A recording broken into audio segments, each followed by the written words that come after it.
Good afternoon. My name is David Savidge, and I'm with the Prince William County Historic Preservation Department, and I'm standing currently right now in Ben Lomond's slave quarter cabins here. And I would like to briefly talk to you about the importance of the Dred Scott case. And the Dred Scott case is coming up on its 166th anniversary this March 6th. And this is a very important, yet really kind of influential case in American society.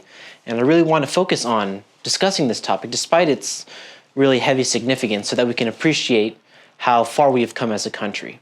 Now, Dred Scott was an African American who was born here in Virginia in Southampton around 1799.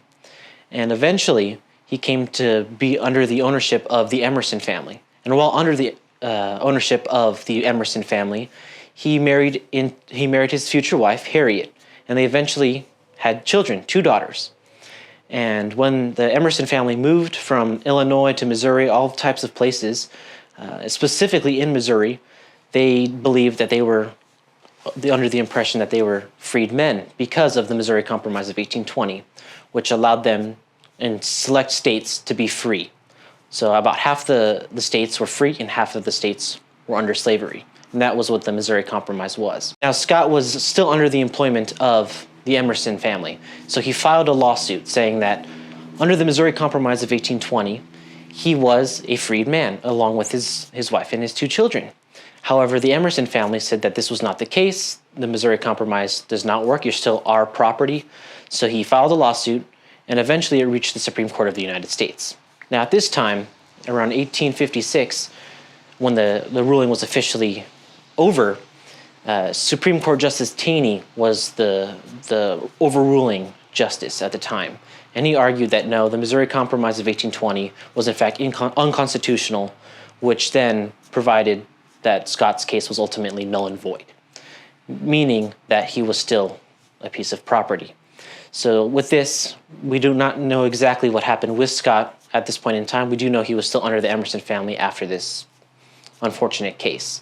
Now, and how that relates to Prince William County is that in Manassas, Virginia, Clover Hill Farm in Manassas, we have Eliza Johnson, who at the time was currently owning slaves. She was a widow, and she had this property for generations, beginning with the Revolutionary War with her great-great-grandfather. Now, with this, almost exactly a month later, in April 6, 1856, she officially started writing documents stating how many slaves that she did own and documenting them in that way. And that really is a byproduct of the Scott decision. You see these legal documents now all across from Prince William County to other counties in the United States of really documenting slaves as property and listing them as such in letters, legal documents. And this was just not the case with Eliza. She really wanted to document them. And other examples seen here in Prince William County is the story of Dangerfield Newby. So Dangerfield Newby wanted to buy his freedom of his wife Harriet at Brentsville Historic Courthouse.